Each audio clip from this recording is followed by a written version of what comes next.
Bonsoir, bienvenue à tous sur ce webinaire. Donc ce soir, on se retrouve pour parler du cycle post-bac environnement et développement durable, qui est un cycle accessible à l'école d'ingénieurs East and West. C'est un cycle de formation donc en 3 ans qui est accessible sur les campus de Brest, de Caen et de Nantes. Donc aujourd'hui, on va être ensemble pendant 30-45 minutes. On est avec Alexandre et Thelma, qui sont 2 étudiants en 3e année du cycle environnement et développement durable. Bonsoir. Bonsoir. Bonsoir. Alors donc là, vous avez vu, il n'y a pas d'enseignants, donc on est vraiment entre nous avec seulement des étudiants pour discuter. N'hésitez pas à poser vos questions sur le chat que vous avez sur votre droite normalement. J'essaierai de faire remonter les questions et les poser aux étudiants. Donc, ce que je vous propose, c'est de commencer par vous présenter, de nous expliquer un petit peu votre parcours, comment vous êtes arrivé à l'ISEN Ouest et pourquoi vous avez choisi le cycle environnement et développement durable. Thelma, je te laisse la parole.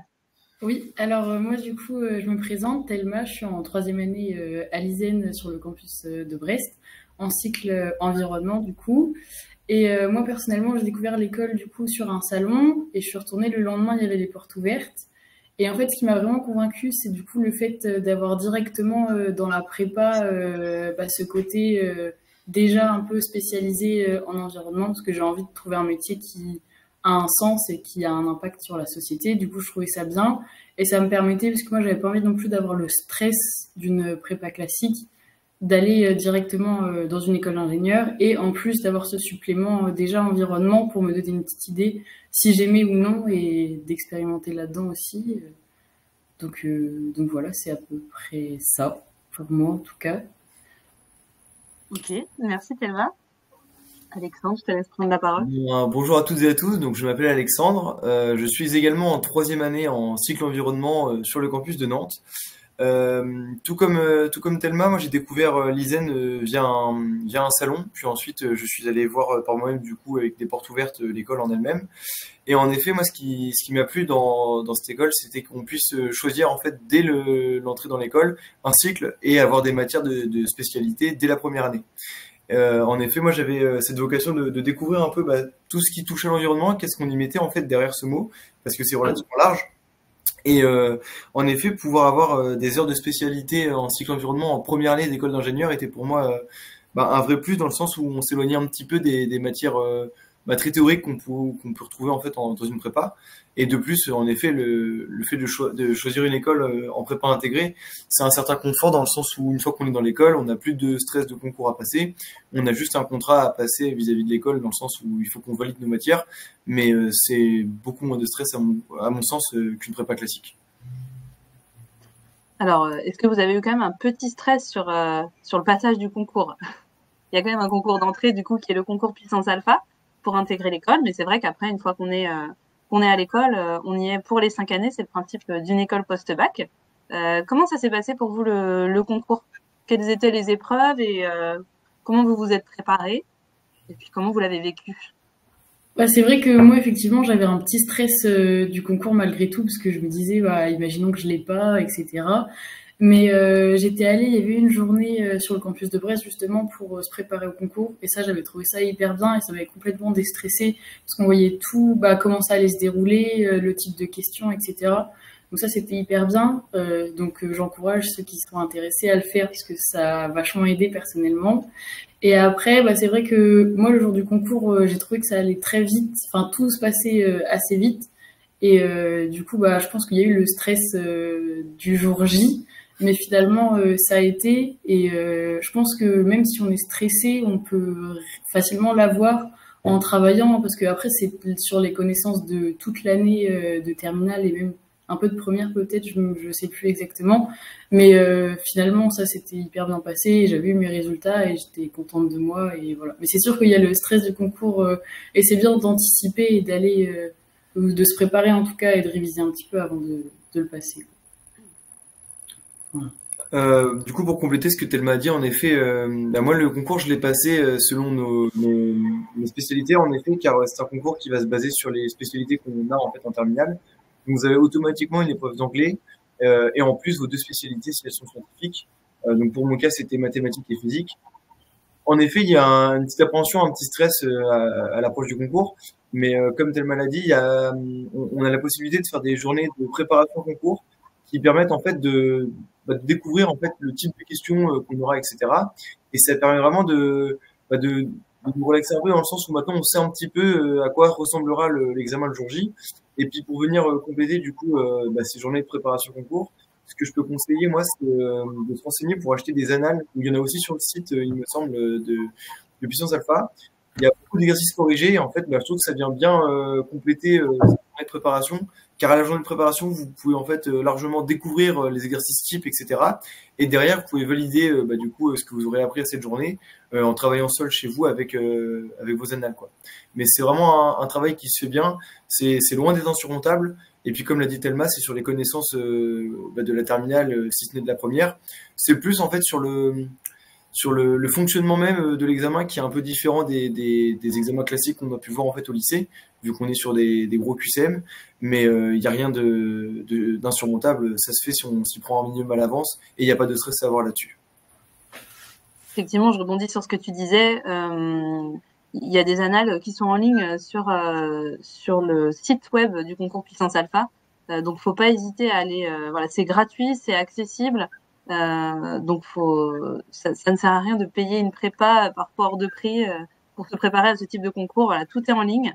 Donc, faut vraiment pas hésiter. Alors, du coup, vous avez passé le concours. Vous êtes entré à l'ISEN. Bravo. Du coup, vous arrivez en première année. Comment vous avez vécu votre première année? Quel cours vous avez eu? Est-ce que vous pouvez nous raconter une semaine type, par exemple? Quel cours vous avez? Voilà. Je sais pas si Alexandre, tu veux commencer ou... Si tu veux, je peux y aller. En effet, quand on rentre du coup en première année, il n'y a pas une marche très grande vis-à-vis du lycée dans le sens où on va reprendre tranquillement les bases pour être sûr en fait que l'ensemble des élèves soient à l'aise avec les thèmes qu'on va aborder. Et si jamais certaines personnes ont quelques petites difficultés, on est tout de suite pris en main par des cours de soutien, du soutien scolaire via d'autres élèves. En tout cas, je sais que nous, à Nantes, on a un club qui est dédié à l'entraide au sein du campus entre les différents élèves. Donc, on a vraiment cette sensation d'être pris en main et d'appartenir, en fait, vraiment un peu à une grande famille. Et après, sinon, sur une semaine type, alors, automatiquement, on aura des matières classiques d'ingénieurs, en fait, parce qu'on est quand même là pour ça, et donc on a un certain tronc commun, avec des matières scientifiques telles que les mathématiques, la physique, un peu d'informatique, etc. Mais comme on le disait au préalable, dès la première année, on va avoir, en fait, 6 heures de spécialité par semaine. Et du coup, on a eu l'avantage dans le cycle environnement en fait de découvrir plein de matières différentes. Moi, je sais que sur la première année, on a dû en voir quasiment une petite dizaine de matières sur toute l'année au cumul. Et on a vraiment cette sensation de découvrir plein de domaines et de venir en fait tourner tout autour justement de l'environnement, mais sur plein d'approches différentes. Et donc, c'est vrai que le fait d'avoir en plus ces 6 heures de spécialité par semaine, c'est pas du tout une charge de travail supplémentaire, c'est plutôt au contraire 6 heures en fait de matières qui vont nous faire plaisir. On sait pertinemment que ce sont des matières qui sont là pour justement nous faire découvrir de nouvelles choses et puis pour nous démarquer un petit peu aussi pour notre profil, quoi. Oui, je suis vraiment d'accord avec Alexandre. C'était vraiment, c'est hyper rafraîchissant d'avoir ces matières type environnement dans notre emploi du temps. Et ça fait une coupure avec tous les maths et la physique, même si du coup évidemment on n'a pas une charge aussi élevée que dans une prépa classique. Mais ouais, c'était hyper intéressant. Il y a des cours d'écologie, de chimie, de développement durable, vraiment pour comprendre le changement climatique. Enfin, tout plein de choses et c'était hyper intéressant, même pour la culture personnelle. Moi, en tout cas, j'ai trouvé que ça apportait vachement et ça nous fait nous démarquer, ce que tu disais, Alexandre, des autres profils de l'école. Et malgré tout, on a quand même la formation ingénieur classique qui suit le parcours type. Donc finalement, moi, j'ai trouvé, justement, c'est un peu ça qui m'a convaincu d'avoir et l'environnement et d'être ingénieur à la fin de tout ça. Mais c'est vrai la transition. Pardon, vas-y. J'allais justement dire, je pense par rapport à la transition, qu'il n'y avait pas trop de gap entre. Enfin, il y avait un petit gap évidemment, mais que le gap était pas trop gros parce c'était vachement accompagné dans la difficulté des cours qui sont montés en puissance au long de l'année, et surtout que bah moi du coup en terminale j'avais maths physique et j'avais maths experte et une option anglais en plus, donc j'avais déjà un gros emploi du temps. Et donc là, en passant à l'ISEN, j'avais toujours des journées complètes. C'est vrai que c'est un peu lycée encore l'emploi du temps sur la prépa, mais c'était quand même moins, enfin j'avais moins d'heures de cours parce que du coup comme j'avais plein d'options en plus en terminale, c'était moins lourd à l'ISEN le niveau horaire. Voilà, donc c'était bien aussi d'être moins chargé et d'avoir le temps aussi de vraiment prendre tout le savoir qu'on nous apprenait à l'école. Ok, bah c'était justement ma question. Parfait. Et ensuite, en termes, vous en avez un petit peu parlé, en termes d'ambiance, quelle ambiance vous vous retrouvez dans votre promotion? Vous étiez combien? Et voilà, comment ça se passait avec les autres groupes? Alors du coup, si je prends mon exemple, donc du coup de nous à Nantes, on est sur des petites promotions, on est à peu près 70 environ chaque année à intégrer l'école, sachant que du coup ces 70 élèves vont être répartis sous différents cycles avec les environnements, les informatiques, les business, etc. Ce qui est vraiment intéressant, c'est qu'on a une grande mixité en fait au sein de tous les groupes. Et en fonction des matières, on va se retrouver avec différents groupes, si ce n'est que par exemple, pour toutes les matières en informatique, nous, les environnements, on nous a souvent mixé avec les généralistes et les business, car on avait le même volume horaire. Et à l'inverse, sur des matières plus généralistes, là où les généralistes, eux, avaient un peu plus de volume horaire, nous, on se retrouvait avec les informatiques, ce qui nous permettait en fait de voir l'ensemble de la promotion. Et en plus, du coup, pour compléter, on avait, comme on le disait, nos 6 heures de spécialité d'environnement, où là, on n'était que avec notre groupe d'environnement, donc on était une dizaine. Et ce sont vraiment des heures géniales parce que on n'a jamais de cours où on est vraiment des très grandes promotions. À chaque fois, on a vraiment la sensation d'être une classe en fait à taille humaine et qu'on n'est pas juste un élève parmi tant d'autres vis-à-vis du professeur. Et en effet, dans les cours justement de spécialité, quand on est en petit groupe, on a beaucoup le temps d'avoir beaucoup d'interactions, d'approfondir nos discussions avec le professeur. Et c'est vrai que de pouvoir en fait facilement avoir des groupes à taille variable entre 10 et 40 pour ma part, ça permet d'avoir plein de types d'apprentissages différents, mais qui sont tous en fait aussi intéressants les uns que les autres. Oui, nous c'est pareil à Brest, on est en petite promo souvent pour les matières scientifiques, on était une trentaine à peu près. Moi en tout cas en environnement on était une classe de 15, donc ça permet, enfin c'est ça, de faire même des ateliers surtout dans les cours d'environnement et de pouvoir, c'est ça, vraiment avoir un vrai échange avec les professeurs aussi qui nous enseignent, parce que du coup c'est ça l'enseignement de l'environnement, c'est pas aussi droit que les matières scientifiques et du coup ça permettait de faire plein de choses et de vraiment profiter et d'apprendre de façon hyper agréable. Et c'est vrai que nous, on est un peu plus sur le campus de Brest, on est 120, mais c'est vrai que c'est ça, le fait d'être mélangé même dans les cours scientifiques avec d'autres classes, ça nous a permis de rencontrer tout le monde et franchement, il y a une super ambiance dans la promo, même jusqu'à cette année encore, il n'y a pas de problème et tout le monde s'entend hyper bien et tout le monde est hyper ouvert. Enfin, franchement, moi, je trouve que c'est une super ambiance et c'est super bien aussi qu'on ait pu voir un peu tout le monde justement en fonction des différents cours et créer des liens un peu avec tout le monde et que du coup ça fait vraiment que la vie de l'école elle est hyper développée, je trouve, en tout cas sur le campus de Brest. Justement, pour rebondir là-dessus en termes de vie étudiante au sein de l'école, un autre point positif que je peux relever, c'est que le fait d'être en prépa intégrée, donc en fait on appartient déjà à l'école. Ça veut dire que quand on arrive en première année, il y a déjà tout ce système d'associations, de BDE, etc. Et donc dès la première année, en fait, il y aura des événements, on pourra se retrouver avec des élèves de notre année, des années supérieures, jusqu'en fait aux 5e année directement, quoi. Donc on a vraiment ce sentiment d'appartenir en fait à un grand groupe qui est vraiment super chouette. Et il y a plein d'autres choses qui sont mises en place en fait pour favoriser les liens entre les différentes promotions, les différents groupes. Je sais que quand on arrive, on a ce système de parrainage avec un marin ou une marraine sur une année supérieure à nous. Donc au-delà du fait qu'en effet c'est bien d'avoir un référent si on a des questions vis-à-vis de l'école, etc. Mais en plus souvent ça nous permet en fait de nous introduire sur une autre promotion et de créer encore plus de liens. Et puis enfin il y a tout justement ce système de club comme je l'évoquais, qui nous permet en fait de se réunir avec d'autres personnes, pas forcément du même âge que nous, de la même promotion, mais autour d'une passion commune. Si je prends mon exemple, actuellement, moi je fais partie de 2 clubs. Je suis trésorier du BDE à Nantes, et donc du coup, en fait, au sein même du BDE, on a du coup, nous les 3e années, on interagit beaucoup avec les 2e années, et on a aussi besoin d'échanger avec tous les clubs présents à l'école, donc ce qui nous permet en fait d'avoir une autre approche en fait avec tous les membres de l'école. Et je suis aussi président du club environnement, où là, dans ce club, en fait, on va retrouver du coup des premières, deuxième et troisième années, sachant que les quatrième années qui étaient à la tête du club encore l'année dernière viennent souvent nous donner un coup de main, et ça fait une super entente en fait entre les différentes promotions. Et c'est aussi dans ces moments-là qu'on peut facilement échanger sur la vie de tous les jours, sur la vie étudiante, et de se créer des liens en fait avec des gens qui ne sont pas forcément dans notre promotion ou dans notre classe, quoi. Oui, c'est vrai que quand j'étais allée aux portes ouvertes, on m'avait dit que l'ISEN, c'est vrai qu'il y avait une super vie étudiante. Et c'est vrai que en y étant, on se rend compte que c'est vraiment le cas. Et il y a plein de clubs justement sur plein de sujets différents. Et ça permet aux étudiants de se rencontrer, mais aussi, même si on fait pas partie d'un club, d'aller à une activité qu'ils organisent et les rencontrer et qui nous partagent leur passion aussi.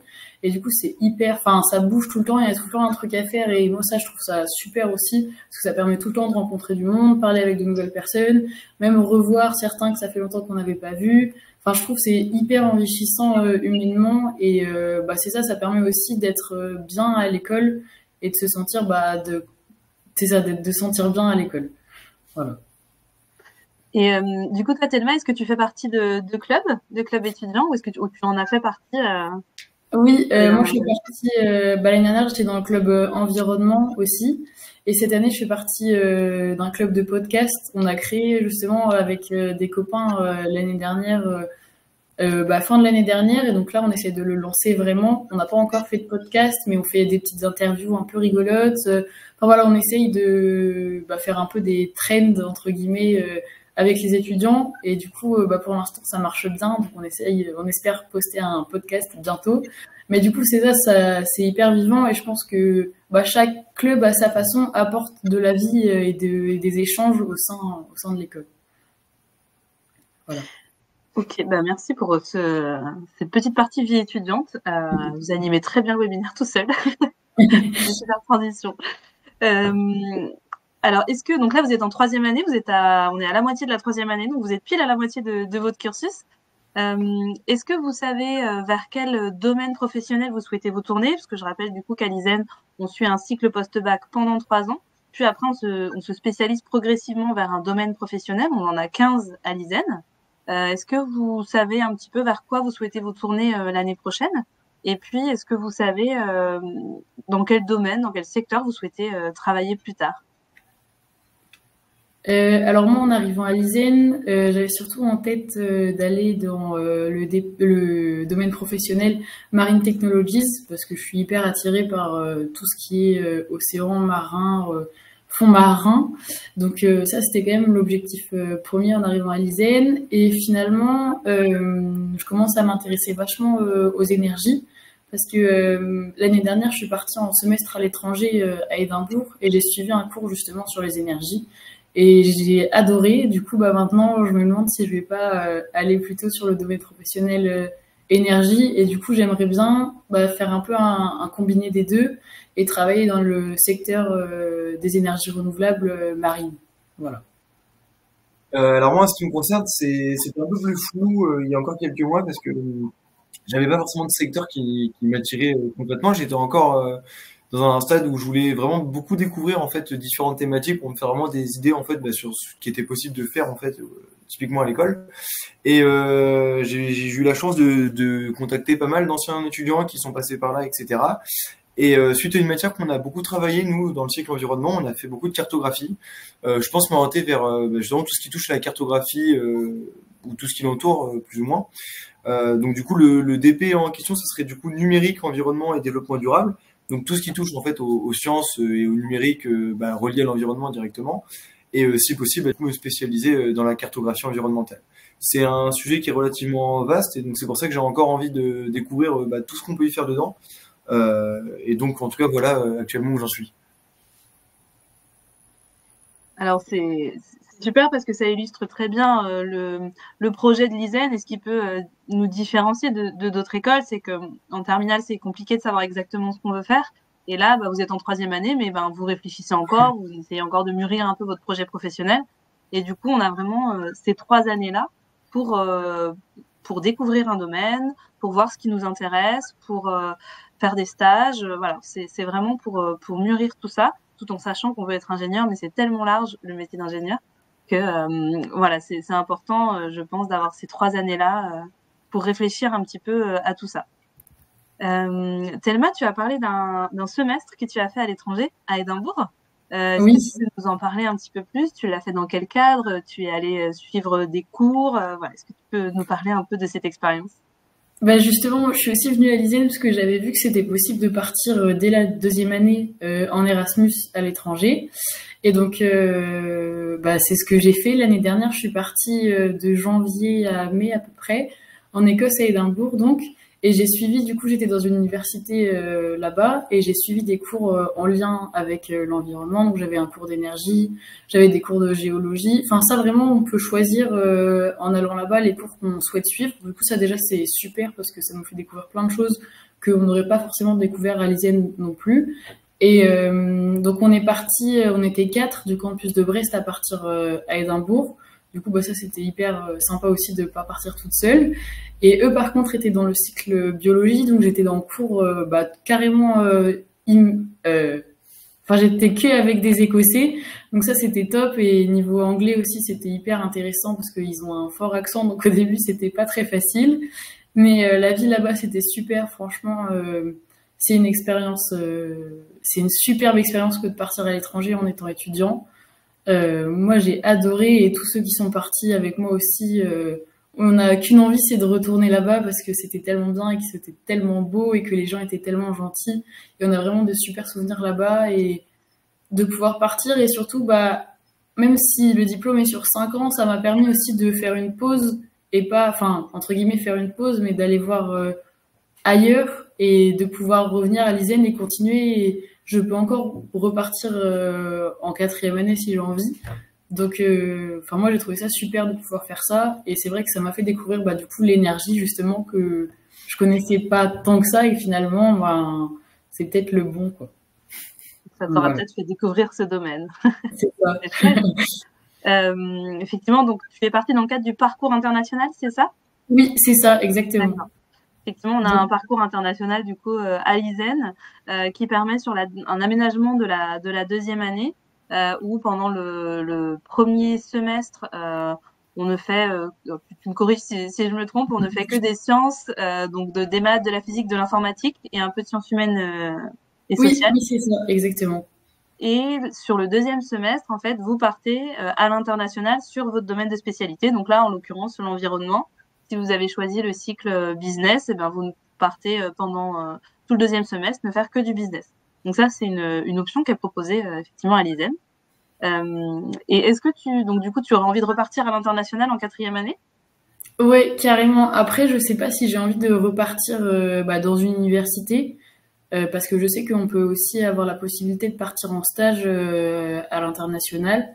Parce que du coup, je me dis, comme j'ai déjà vécu l'expérience étudiant à l'étranger, pourquoi pas essayer le stage à l'étranger et du coup, bah, avoir les deux expériences et que ce soit 2 fois plus enrichissant sur 2 plans différents aussi, parce que humainement et intellectuellement, c'est hyper différent que d'aller en stage ou d'aller poursuivre des cours à l'étranger, je pense. Donc voilà. Mais c'est sûr que partir dans une université étrangère, c'est quelque chose qui donne envie.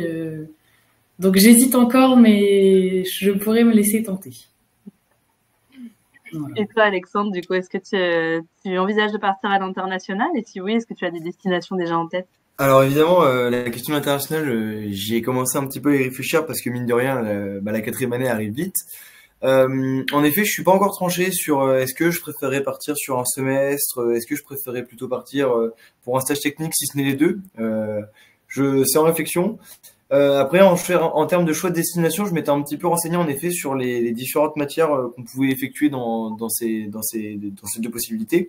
Et donc, dans le cas où je partirais en Erasmus, je pense que je me tournerais vers l'Irlande, car ils auraient des cours en fait qui seront en lien avec ce que j'aimerais développer un petit peu comme compétences.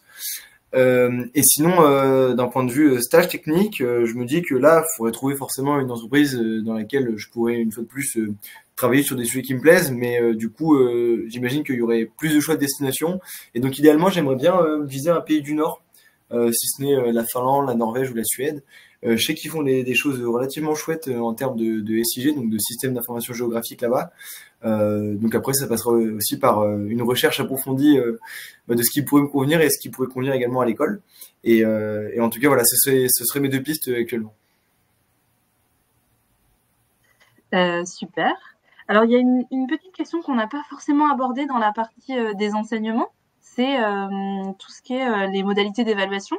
Est-ce que vous pouvez nous parler un petit peu de comment ça se passe? Est-ce que vous avez une semaine de partiel? Est-ce que c'est plus du contrôle continu? Voilà, comment ça se passe pour vous et quel niveau de difficulté, si je puis dire, vous avez rencontré? En tout cas, sur la prépa, c'est un rythme de 1 DS par semaine. Et je sais que parfois il y a des semaines de pause, mais souvent c'est 1 DS par semaine. Et donc ça laisse le temps d'une semaine à l'autre de réviser pour le DS d'après. Donc moi, ce que j'ai trouvé hyper bien comparé, par exemple au lycée, où il y a plein de contrôles dans la même semaine et on n'a pas le temps de bien s'organiser forcément et ça va dans tous les sens. Alors que là, on a le temps de prendre le temps, se poser tranquillement et vraiment réviser. Donc ça, franchement, j'ai trouvé ça top. Et puis, c'est ça, il y a vraiment le temps et souvent c'est des DS d'1 heure et demie. Donc c'est qu'il n'y a pas trop de contenu parce que justement, comme c'est toutes les semaines, donc c'est la matière change toutes les semaines de DS, mais donc le temps que ça retourne sur la matière faite le dernier DS de la matière, il y a du contenu, mais il y en a pas énormément, donc ça permet aussi d'avoir quelque chose de hyper ciblé et qui est facile à aborder en révisant de façon totalement normale et à pas se surcharger de travail. Après, je sais, moi, j'ai pas vécu ça, mais je sais qu'il y a eu la remise. Il y a des partiels parce qu'il y avait plus de partiels pendant un certain moment, et ils ont remis les partiels pour le cycle la prépa.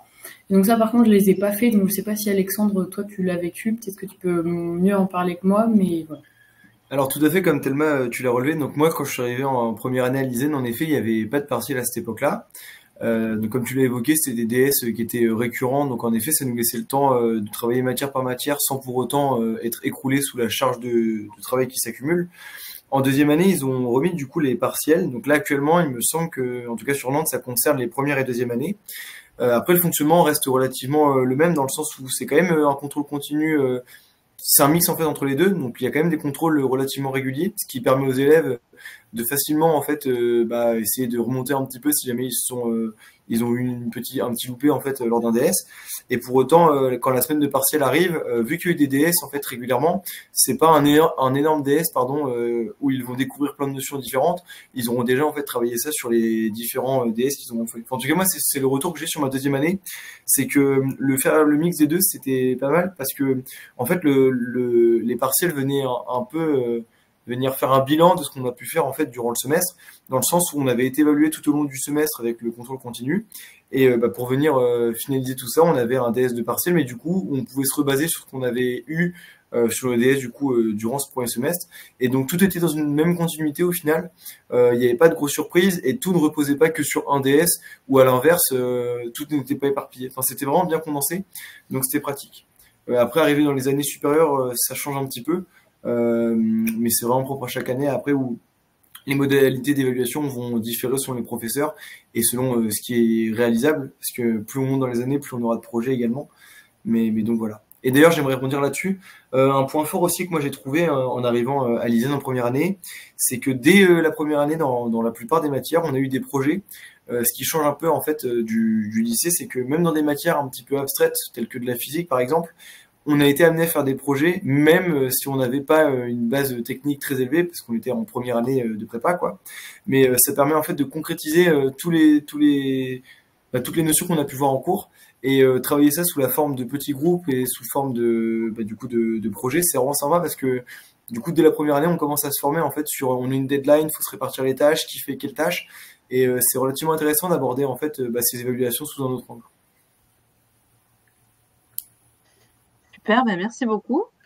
J'ai pas relevé de questions dans le chat, mais du coup, je vous proposerais peut-être de conclure en essayant de donner peut-être un conseil à des lycéens qui nous regardent. Donc on a des lycéens qui sont en seconde, en première ou en terminale. Pour ceux qui sont en terminale, Parcoursup a ouvert. Ils sont en train de faire leur choix, quels conseils vous pourriez leur donner, si vous aviez un conseil à leur donner? Moi, si j'avais un conseil à donner aux lycéens, peu importe en quelle année ils sont, c'est de ne surtout pas hésiter à commencer relativement tôt, juste pas forcément les recherches d'école directement, mais au moins un secteur ou une voie, ne serait-ce que pour en fait creuser un petit peu qu'est-ce qu'il y a derrière le mot ingénieur, qu'est-ce qu'il y a derrière le mot médecin ou autre. Mais parce que c'est vrai que des fois on a une image éventuellement qu'on aurait pu se faire au préalable, et tant qu'en fait on n'a pas un vrai retour, que ce soit du côté enseignant mais comme du côté étudiant, je trouve que c'est compliqué en fait de vraiment se rendre compte de ça veut dire quoi s'embarquer dans une école d'ingénieur en 5 ans. Et donc ce que je peux vous conseiller, c'est poser un maximum de questions sur tous les domaines possibles. Il n'y a pas de questions qui vont être moins pertinentes que les autres. Il faut des questions sur tout, sur l'ambiance, sur le rythme, sur est-ce que vous vous plaisez bien dans cette école, pourquoi, mais aussi sur les matières. Car le fait de signer sur une école d'ingénieur en 5 ans, c'est quand même un engagement de 5 ans.